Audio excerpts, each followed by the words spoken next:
Alors, une vidéo a l'intention essentiellement des secondes sur comment est-ce que je trace une droite en version seconde. Alors, bien entendu, tracer une droite, je sais que vous savez faire. Si jamais je vous demande de tracer une droite, normalement arrivé en seconde, il n'y a personne qui n'est pas capable de me tracer une droite. C'est une autre paire de manches quand je vous demande de tracer une droite à partir de son équation, et en particulier à partir de son équation réduite. Donc, je vous rappelle qu'une équation réduite, c'est une équation de cette forme-là, y égale mx plus p, ou x égale c. Donc là, pour l'instant, je vais traiter le cas y égale mx plus p. Je commence par un exemple.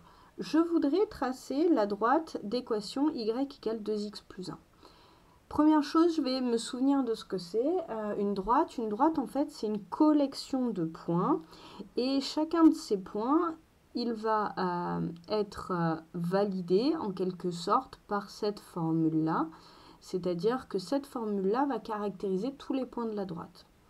Comment est-ce que je peux lire cette formule-là? C'est que l'ordonnée, le y de chacun de ces points, puisque donc le y, c'est ce qui va se retrouver en axe des ordonnées, l'ordonnée de chacun de ces points peut être calculée à partir de l'abscisse de chacun de ces points par cette formule-là. C'est-à-dire que le y correspond toujours à 2 fois l'abscisse plus 1.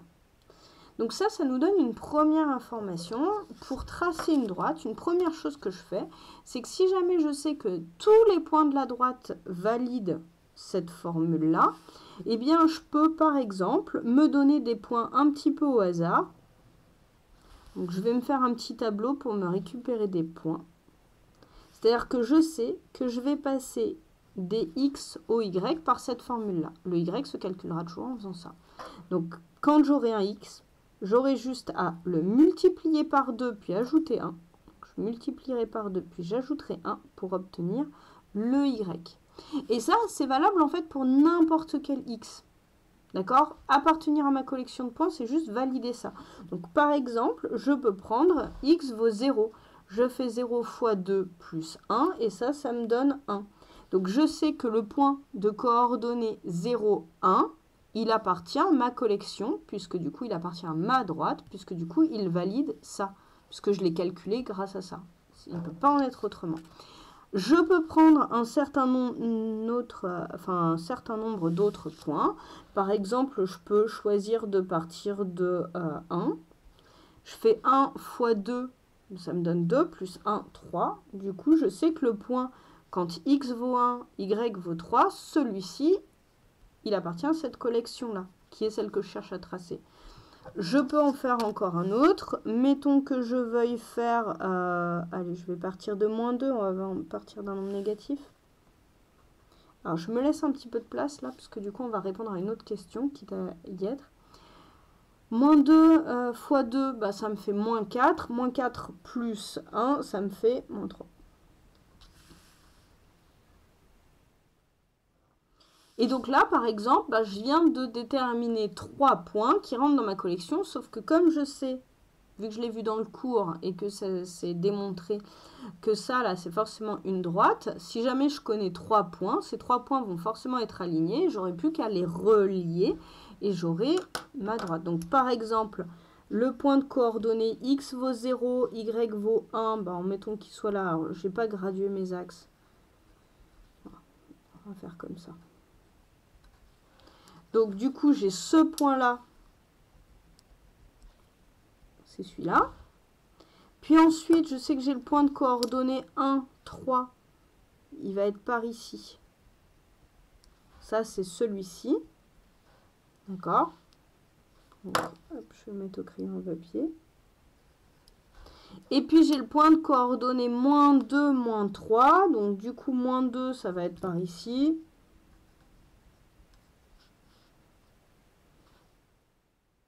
Moins 3.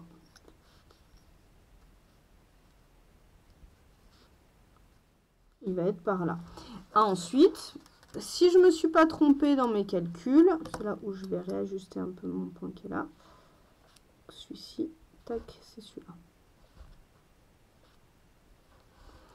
Et donc du coup, si jamais je ne me suis pas trompée dans mes calculs, mes points sont bien alignés. Et donc du coup, je n'ai plus qu'à tracer.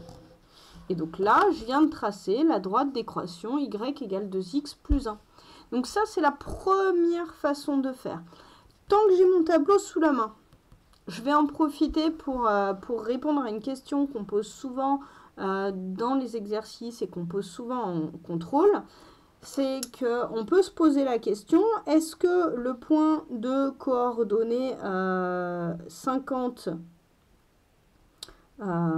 99, est-ce qu'il appartient à ma droite d'équation y égale 2x plus 1? Eh bien, en fait, cette question que je viens de vous poser à l'oral, elle se résume à dire, est-ce que si jamais je mets 50 en x, par ce calcul-là, je peux obtenir 99. 2 fois 50, ça fait 100, plus 1, ça fait 101, ça ne fait pas 99.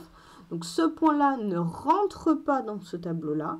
Si ce point-là ne rentre pas dans ce tableau-là, ça veut dire que ce point-là n'appartient pas à la droite d'équation y égale 2x plus 1. Donc voilà la première méthode pour tracer une droite à partir de son équation réduite. Donc une deuxième méthode, je vais prendre y est égal à moins 3x plus 2. Allez, on va rester dans des cas assez simples qui se voient bien quand on trace. Donc là, je vous propose de faire un petit schéma, juste histoire de voir. Donc pour faire la deuxième méthode, il faut avoir bien repéré deux choses sur son équation de droite qu'il faut bien connaître. C'est moins 3 qui est ce qu'on appelle le coefficient directeur, que je vais abréger coef_dir, et plus 2 qui est l'ordonnée à l'origine, que je vais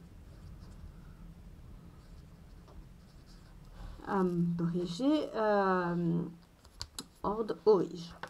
Donc du coup, mon coefficient directeur et mon ordonnée à l'origine, je peux les placer en fait, les placer entre guillemets dans mon graphique. La première chose que je peux faire, c'est placer l'ordonnée à l'origine. Alors si ça s'appelle ordonnée à l'origine, c'est parce que c'est le point de contact de la droite, entre la droite et l'axe des ordonnées. Donc je vais pouvoir ici récupérer, hop, je vais mettre des graduations rapides.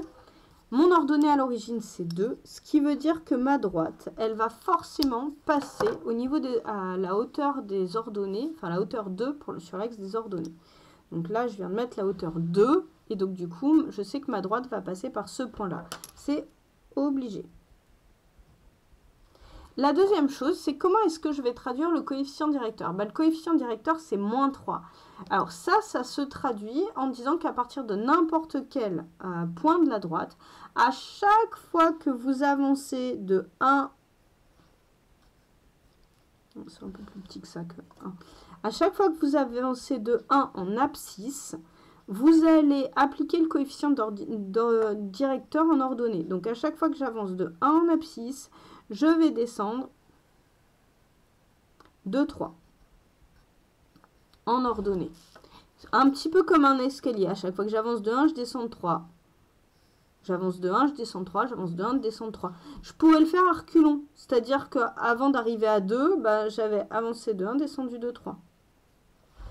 Et une fois que j'ai ça, j'ai juste à placer ma règle comme ça et à tracer. Donc là, je vais la faire en rouge, ce sera plus joli. Voilà. Donc voilà la droite d'équation y égale moins 3x plus 2. Donc là, vous voyez, j'ai utilisé une autre technique que celle d'aller chercher des points. J'ai utilisé le coefficient directeur et l'ordonnée à l'origine.